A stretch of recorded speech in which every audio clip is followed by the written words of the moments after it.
Hello friends, स्वागत है आप सभी का हाइड्रोकार्बन के लेक्चर नंबर 4 में। हम पढ़ रहे थे अल्केन्स। लास्ट लेक्चर में हमने देखा था carbon in alkanes and isomerism. तो इसके आगे का जो पोर्शन है वो हम अभी पढ़ेंगे। देखो, इसके आगे मैं आपको IUPAC नॉमेनक्लेचर पढ़ाऊँगा। सबसे पहले हम समझते हैं कि अल्किल ग्रुप क्या होता है। अल्किल ग्रुप, देखो, अल्किल ग्रुप, ये जो अल्किल ग्रुप है, ये अल्किल ग्रुप यूनिवैलेंट ग्रुप होता है। यूनिवैलेंट मीन्स ऐसा ग्रुप जिसकी वैलेंसी 1 होती है। अब इसकी वैलेंसी 1 क्यों होती है और ये कैसे फॉर्म होता है, ये तैयार कैसे होता है। तो अगर हम किसी अल्केन से एक हाइड्रोजन को निकाल देंगे by removal of 1 hydrogen from alkane, एक हाइड्रोजन को किसी अल्केन से निकाल देंगे तो ये बन जाएगा अल्किल ग्रुप। अब जो निकाला हुआ हाइड्रोजन है, मतलब जो वो तो कार्बन के साथ ही अटैच रहेगा क्योंकि हाइड्रोकार्बन है। अगर हम हाइड्रोजन को निकाल देंगे तो उसकी जगह पर किसी ना किसी ग्रुप को हमें अटैच करना पड़ेगा, या फिर वहाँ पर कोई ना कोई आ जाएगा, ये ग्रुप किसी और ग्रुप को जाके अटैच हो जाएगा, या फिर कोई और ग्रुप इस ग्रुप को अटैच हो जाएगा। तो इसका मतलब है कि इसके लिए एक साइट बच जाएगी जो कि एक वैलेंसी बच जाएगी, मतलब ये 1 की वैलेंसी दिखाएगा। इसीलिए हम कहते हैं कि ये यूनिवैलेंट ग्रुप है। तो देखो, अगर हमारे पास अल्केन है मीथेन, मान लो मीथेन है, और किसी भी कोई भी अल्केन हमने ले लिया और उसमें से एक हाइड्रोजन निकाल दिया तो ये अल्किल ग्रुप बन जाता है। अब ये अल्केन है, ये क्या है? अल्केन। अल्केन, इसका नाम है मीथेन, ठीक है।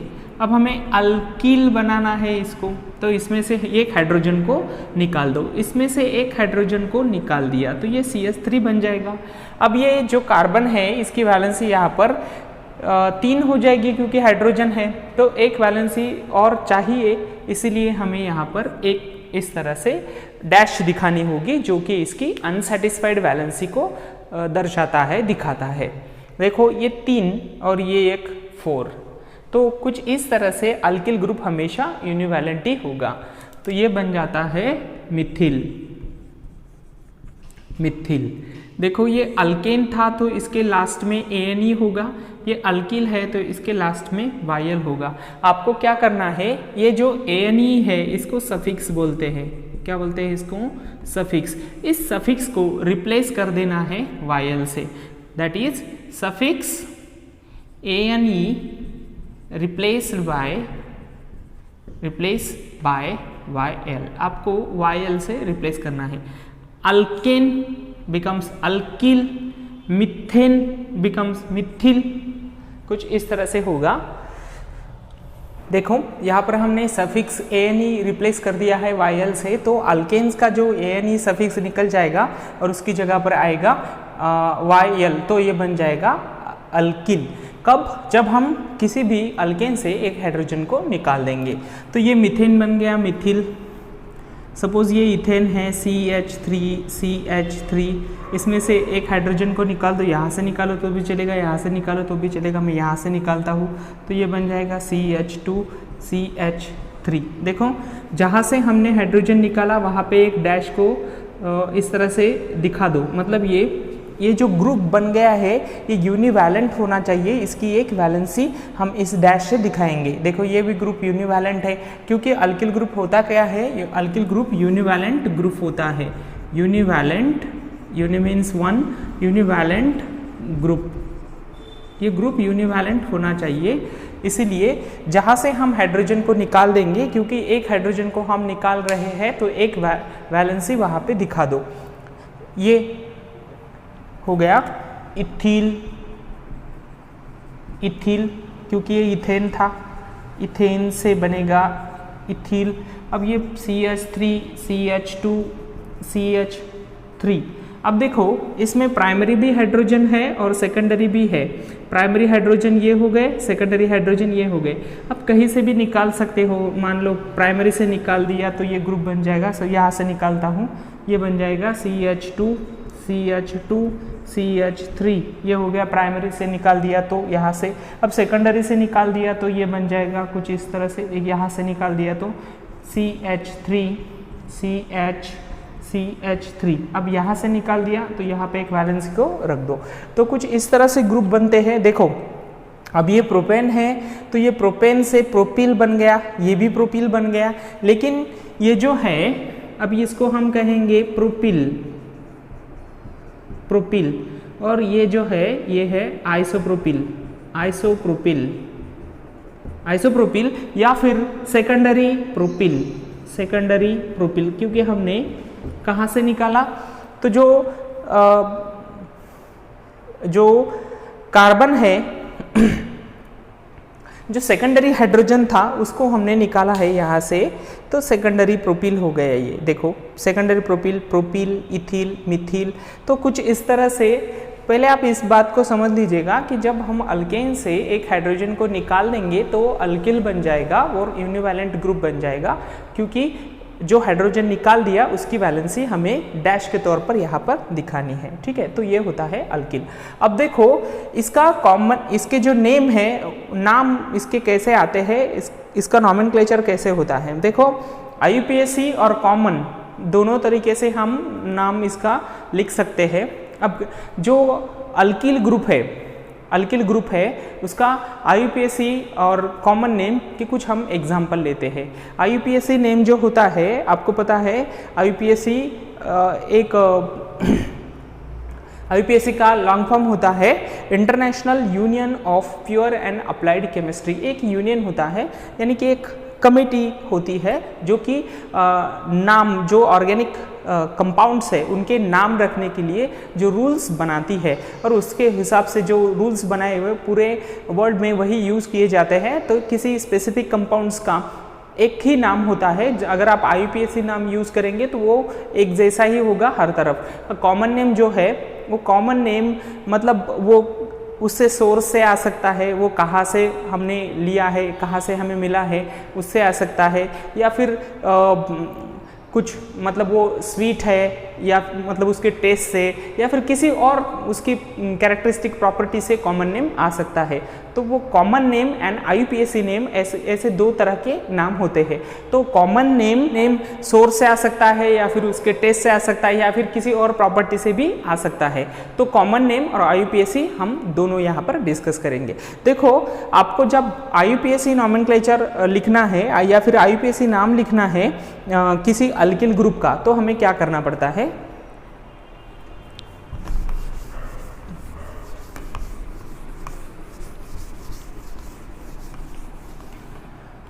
अब देखो CH3 इसको हम कहते हैं मिथिल। तो इसका कॉमन नेम और IUPAC नेम दोनों ही मिथिल ही होंगे। कॉमन IUPAC मिथिल, कॉमन और IUPAC दोनों ही मिथिल ही होंगे क्योंकि कोई और नाम नहीं आता। बाद में CH2 CH3 इसका भी इथिल और ये भी आएगा इथिल। ठीक है, अब देखो जैसे कि हमने अभी देखा था, हम प्रोपेन से दो अल्किल ग्रुप को जनरेट कर सकते हैं। एक है CH3 और दूसरा है CH3 ये वाला। तो देखो दोनों ही प्रोपिल है। अब दोनों को एक साथ एक जैसे तो नाम नहीं आएंगे, तो इसका जो नाम है वो आएगा N प्रोपिल, क्योंकि ये स्ट्रेट चेन है। देखो ये स्ट्रेट चेन है और ये ब्रांच चेन हो गया, यहाँ से ब्रांचिंग फॉर्म हो गई। आप यहाँ पे लिखेंगे तो भी चलेगा, ऐसे दिखाएंगे तो भी चलेगा। तो ये जो है इसको हम बोलते हैं आइसोप्रोपिल, या फिर देखो आइसोप्रोपिल या फिर सेकेंडरी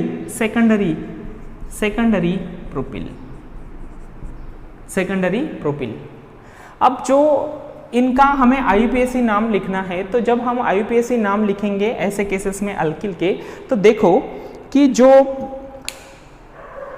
इसकी अटैचमेंट होगी। अगर हमको कहीं पे भी इस ग्रुप को अटैच करना होगा तो हम इस ग्रुप को कहाँ से अटैच करेंगे? देखो, इस ग्रुप को हम यहाँ से अटैच करेंगे, क्योंकि यहाँ पर वैलेंसी दिखती है, जो अनसेटिस्फाइड है वो यहाँ से दिखती है, तो इसको यहाँ से अटैच करेंगे। अगर इसको अटैच करना है तो यहाँ से अटैच करेंगे। तो जहाँ से इसका पॉइंट ऑफ अटैचमेंट होता है, मतलब जो कार्बन अटैच होने वाला होता है, उसको हमें नंबरिंग करनी पड़ती है ऐसे। इसको जहाँ पर भी अटैचमेंट आपको दिखेगी वहाँ पे 1 नंबर दो और वहाँ से लॉन्गेस्ट कार्बन चेन को सिलेक्ट करो। देखो 1 2 3 ये हो गई लॉन्गेस्ट कार्बन चेन, 1 2 3 ये हो गई लॉन्गेस्ट कार्बन चेन। अब यहाँ से देखो, यहाँ पे कनेक्टिविटी, यहाँ से ये कनेक्ट होगा, तो यहाँ पे हम लिखेंगे 1, यहाँ से लॉन्गेस्ट कार्बन चेन सिलेक्ट करो। आप अब इधर जाएंगे तो भी ये 2 की होगा, इधर जाएंगे तो भी 2 का ही होगा, मतलब इधर गए तो भी चलेगा, इधर गए तो भी चलेगा। देखो हम इधर गए, तो जब 1 और 2 ये लॉन्गेस्ट कार्बन चेन हो गई, तो ये जो है ये इस चेन की ब्रांच है, मतलब ये यहाँ 1 और 2 कार्बन की चेन है और ये ब्रांचिंग है इसकी। तो 1 नंबर पे क्या प्रेजेंट है? मिथिल। CH3 क्या होता है? मिथिल। तो हम इसको बोलेंगे, देखो इसका नाम कैसे आएगा? इसका नाम आएगा simply propyl. Simply propyl, N propyl को सिंपली हम प्रोपिल लिखेंगे, प्रोपिल। अब देखो ये जो है इसका नाम कैसे आता है? 1 पोजीशन पे क्या प्रेजेंट है? मिथिल ग्रुप, तो ये बन जाएगा 1 मिथिल। 1 मिथिल, देखो 1 मिथिल, एक नंबर के कार्बन पे मिथिल ग्रुप प्रेजेंट है, 1 मिथिल। और बाकी का जो ग्रुप है बचा हुआ, अब वो जो बचा हुआ ग्रुप है उसमें देखो कि कितने कार्बन आपको दिख रहे हैं।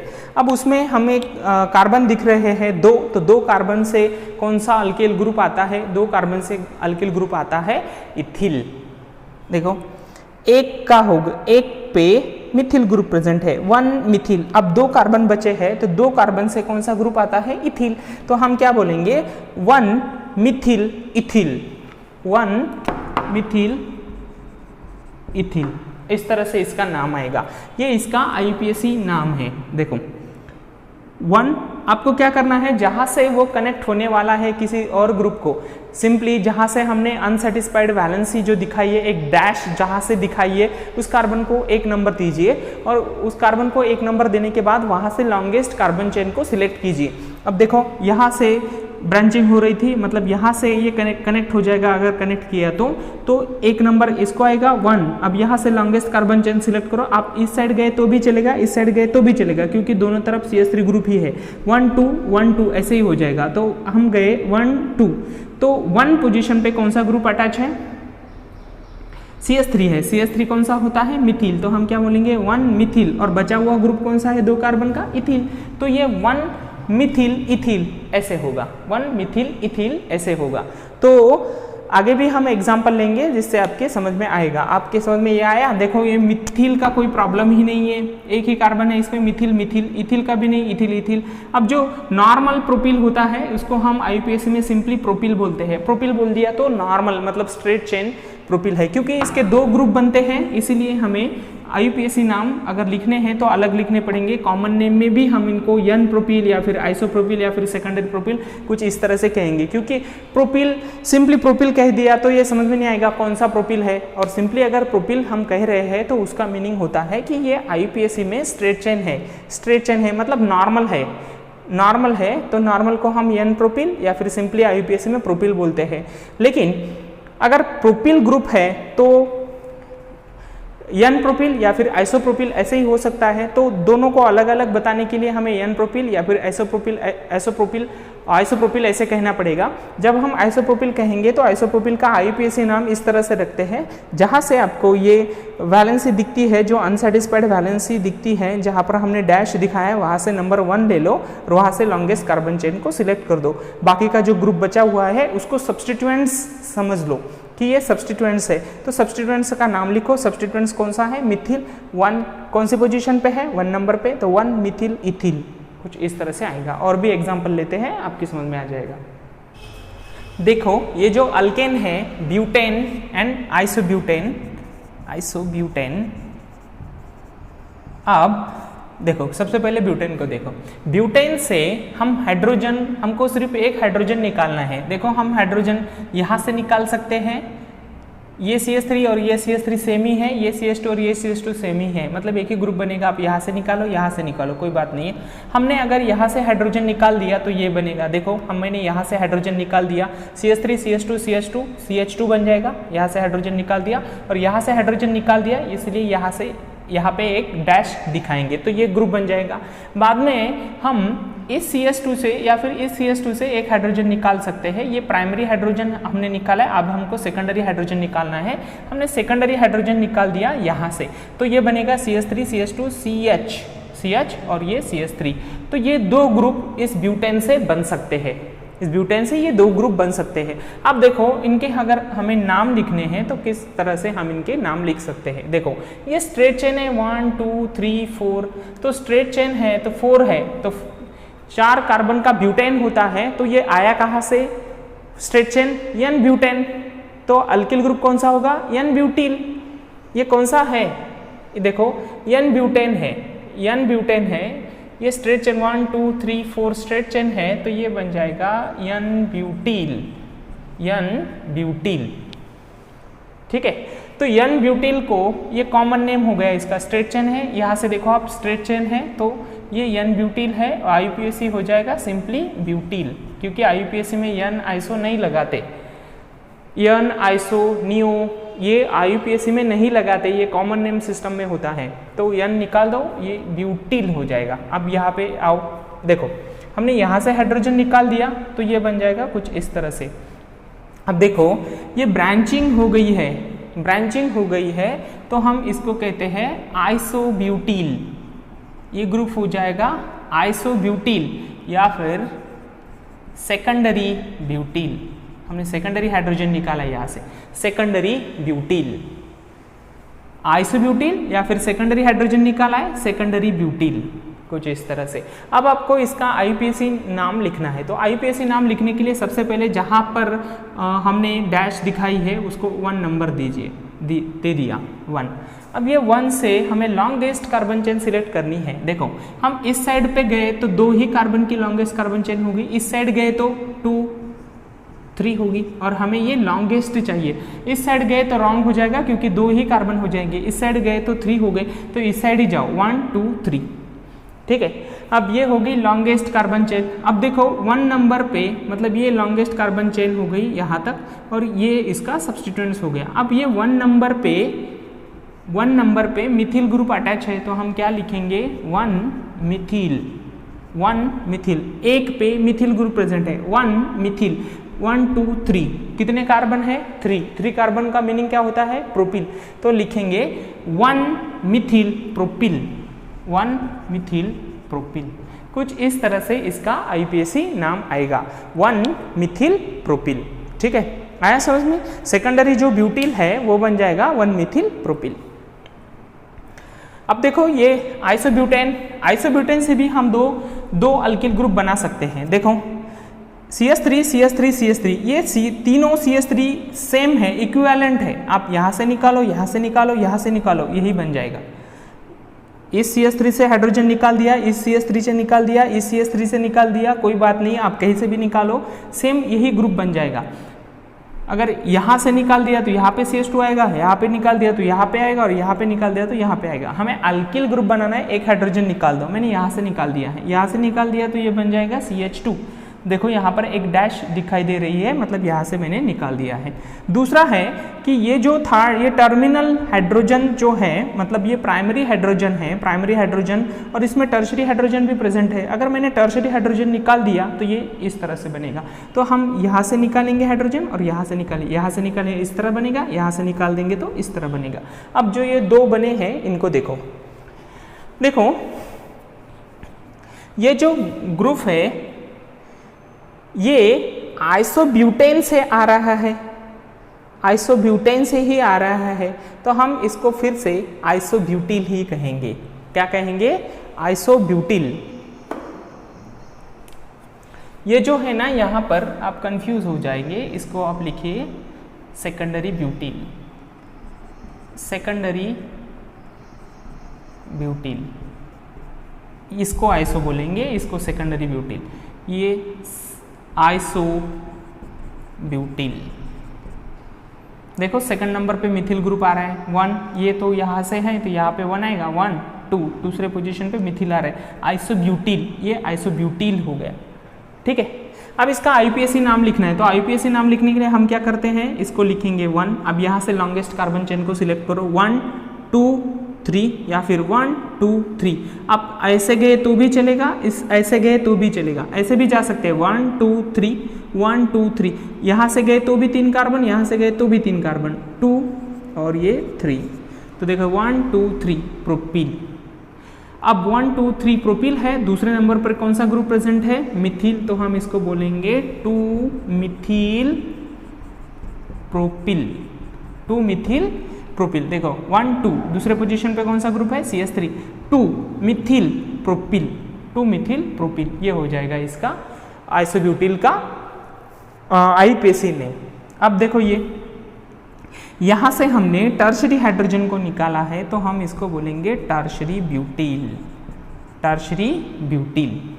टर्शरी हाइड्रोजन को निकाल दिया, टर्शरी ब्यूटिल बोलो। यहाँ से सेकेंडरी को निकाला था, सेकेंडरी को, तो सेकेंडरी ब्यूटिल, ये आइसोब्यूटिल, और ये टर्शरी से निकाला है इसलिए टर्शरी ब्यूटिल। अब टर्शरी ब्यूटिल का आईपीएसी नाम आपको लिखना है, तो किस तरह से लिखेंगे, देखो इसको आपको 1 नंबर देना है, बाद में आप इधर जाएंगे तो भी 2, इधर जाएंगे तो भी 2, इधर जाएंगे तो भी 2, तो आप इधर जाइए, कहीं पर भी जा सकते हैं, इधर गए तो भी चलेगा 2 1 2।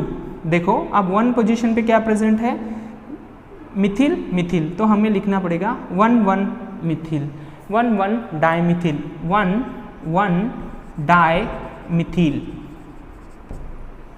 कौन से नंबर पर प्रेजेंट है वो, 1 पे।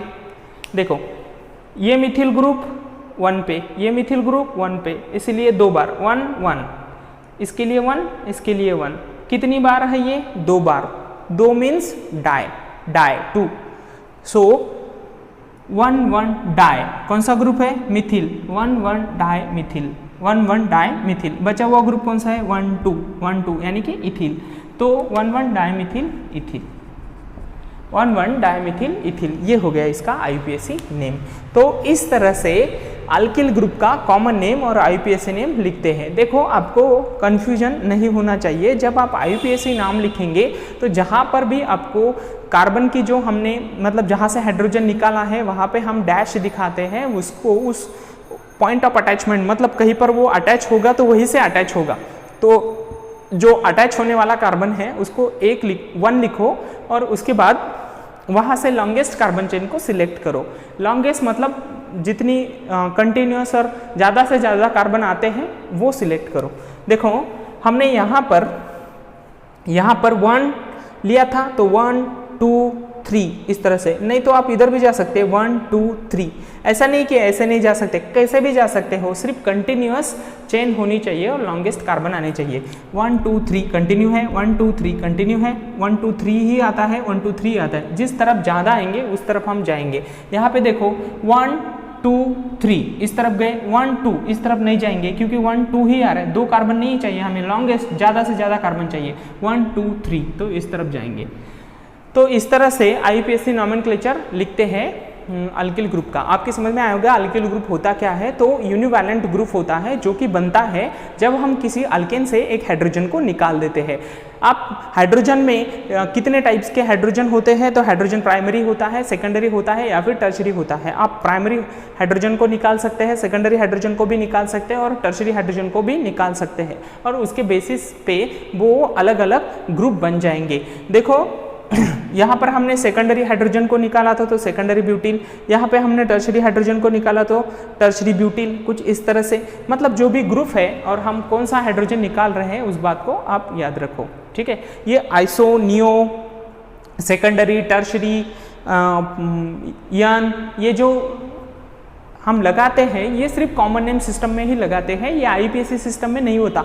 आईपीएसी सिस्टम में हमें नंबर्स लिखने होते हैं, ये जो नंबर्स है 1 2 1 1 ये जो हमने लिखे हैं इस तरह से हमें नंबर्स लिखने होते हैं। ये मतलब नंबर आपको जहाँ पर भी दिखेंगे आप समझिए वो आईपीएसी नेम है। आईपीएसी क्या होता है, तो ये international union of pure and applied chemistry, ये इसका लॉन्ग फॉर्म है, international union of pure and applied chemistry.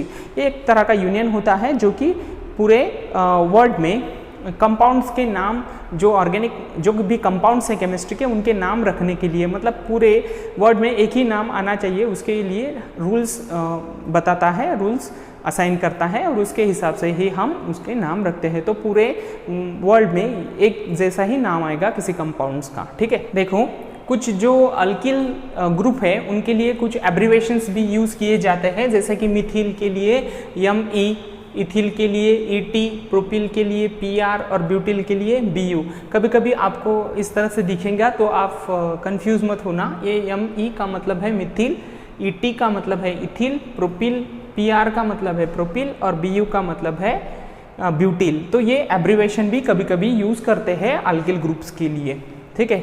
और इसके आगे जो इसका नॉमेनक्लेचर होगा अल्केन्स का, वो हम पढ़ेंगे नेक्स्ट लेक्चर में। Thanks for watching, thank you.